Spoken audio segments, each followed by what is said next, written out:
नोटबंदीसाठी मोदींनी 50 दिवसांची डेडलाईन दिली, ती आता येत्या 7 दिवसांमध्ये पूर्ण होणार आहे.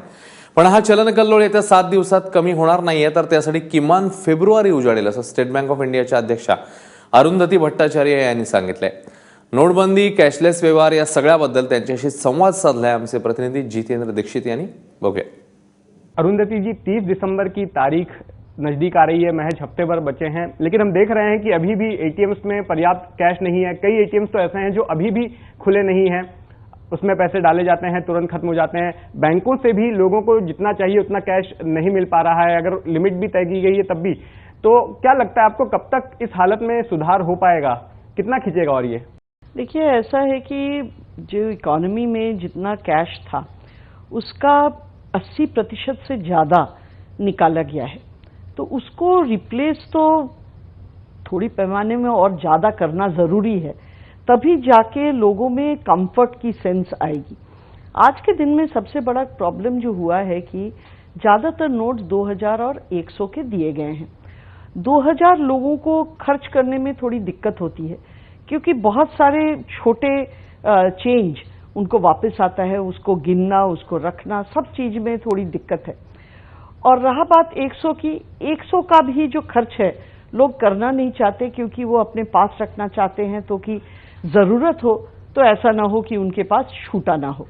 तो इसलिए 2000 रुपये ये हमारे वैल्यू स्टोर करने के लिए बढ़िया है, लेकिन खर्च करने के लिए बढ़िया नहीं है. अभी जो हो रहा है कि ज्यादा से ज्यादा 500 रुपया नोट आना शुरू हुआ है. ये 500 रुपया के नोट जब पर्याप्त आ जाएंगे, तब आप देखिएगा कि लोगों के बीच में ये जो दिक्कतें हैं ये बहुत सारी हल हो जाएंगी. और 500 के नोट एक्चुअली पहले इतना ज्यादा आ नहीं रहा था. 15 दिसंबर से ज्यादातर नोट्स जो आ रहे हैं 500 के ही आ रहे हैं. तो हमें लगता है और हफ्ता 2 हफ्ता तक अगर हम लोग इसी तरीके से 500 के नोट इशू करते रहें और लोगों के पास वो जाके पहुंचे, तो आगे चल के आज की जो स्थिति है उससे बहुत ज्यादा सुधार दिखाई देगा. जी, लेकिन अगर हम मोटे तौर पे बात करें, जैसे एसबीआई की खुद की जो रिसर्च टीम है, जो उसमें उन्होंने अपना पेपर निकाला था, तो उसमें बताया गया कि लगभग फरवरी तक का समय लग सकता है पूरी तरह से सामान्य होने में. देखिए, ऐसा है कि वो जो रिसर्च है, वो रिसर्च यही बोलता है कि जितना पैसा हम लोग बाहर निकाले हैं उसके सारे के सारे हम लोग वापस देंगे. अब सारे के सारे वापस देने का प्रयोजन उतना ज्यादा नहीं है, क्योंकि सारे के सारे पैसे ऑल द टाइम इकोनॉमी में घूमता नहीं है. कुछ कुछ लोगों जो अपने घर में रखते हैं, कहीं स्टोर पे रखते हैं, वहां पे भी रहता है. तो सामान्य पूरी तरह होने के लिए हो सकता है फरवरी के एंड तक लगे, लेकिन ज्यादातर सामान्य हो जाने के लिए उतना देर तक हमको लगता है नहीं लगेगा.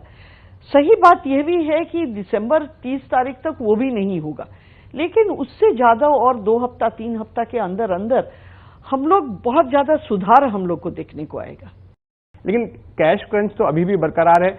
आपको क्या लगता है कि जो सरकार ने लिमिट तय की है कि 2500 तक ही एटीएम से निकाल सकते हैं, तो उसको और आगे बढ़ाया जाना चाहिए? ये जो कैप लगाई है सरकार ने, मौजूदा हालात को देखते हुए क्या ये कैप बरकरार रहनी चाहिए फिलहाल के लिए? नहीं, आपको ये सही सुझा है कि एटीएम का कैप जो है उसको बढ़ाना जरूरी है, क्योंकि एटीएम लोगों के लिए एक क्या कहें, ऐसा एक जीवन का एक अंग बन चुका है कि अगर एटीएम न चले तो उसके ऊपर लोगों को बड़ी दिक्कत होती है. क्योंकि एटीएम ऐसा चीज है जो आप कभी भी जा सकते हैं, उसके लिए आपको बैंकिंग आवर्स के अंदर जाने का प्रयोजन नहीं है. एटीएम्स हॉलीडेज में भी चलते हैं, छुट्टियों के दिन में भी चलते हैं. सो एटीएम के वहां अगर हम लोग को ज्यादा पैसा मिले तो दिक्कत कम होगी. अभी तक सरकार क्यों एटीएम पे कैप लगा के रखी थी?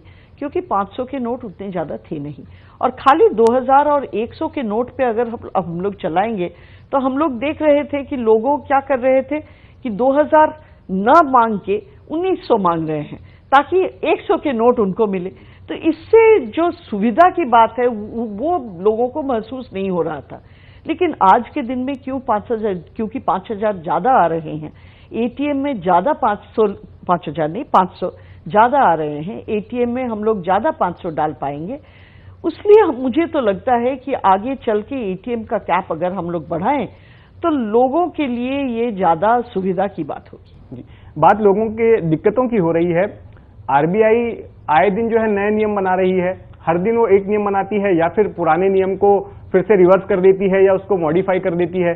अभी हाल ही में जो नियम बनाया गया था उसमें तो बैंक अधिकारी जो है इनकम टैक्स अधिकारियों का जैसा बर्ताव करने लगे थे। ये कितना ठीक लगता है आपको? देखिए, ऐसा है कि डिमोनेटाइजेशन की जो कार्रवाई है इसका कोई रोड मैप नहीं है, क्योंकि डिमोनेटाइजेशन लास्ट टाइम जो हुआ था वो 78 में हुआ था और उस समय बहुत कम अमाउंट की जो सर्कुलेशन में थी कैश, उसको डिमोनेटाइज किया गया था।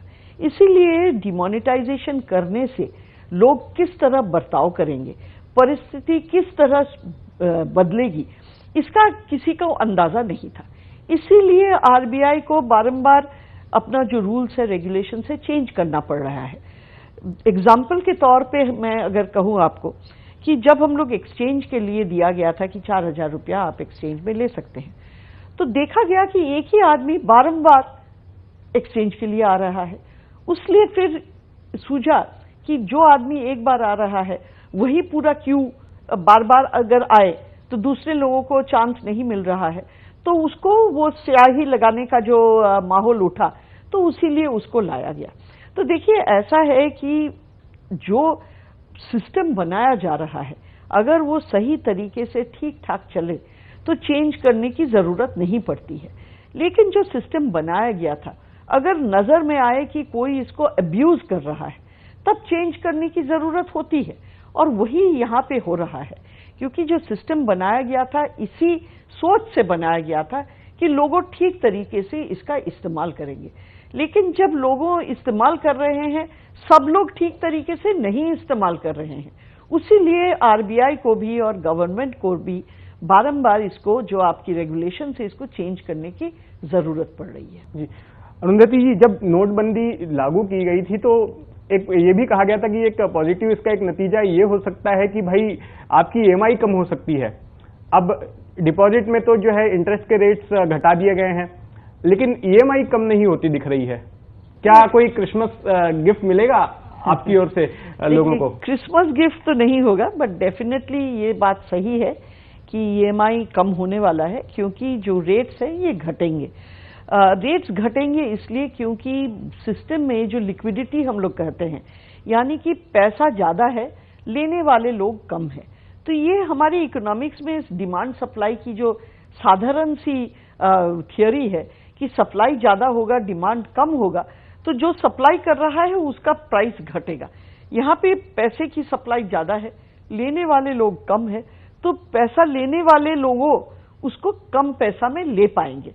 तो ये जो इंटरेस्ट रेट घटने की बात है ये होके रहेगी, ये आज नहीं तो कल होके रहेगी, और इसमें हमें तो कोई शंका नहीं है कि इंटरेस्ट रेट्स गिरने वाली है। लेकिन अभी हम बता नहीं सकते कि कब तक ये हो सकती है। नहीं, ये अभी बताना मुश्किल है। और जैसे कि हम लोग अभी एमसीएलआर का जो रेजीम है, जो आरबीआई लागू किया है, इसमें एक टाइम टेबल होता है।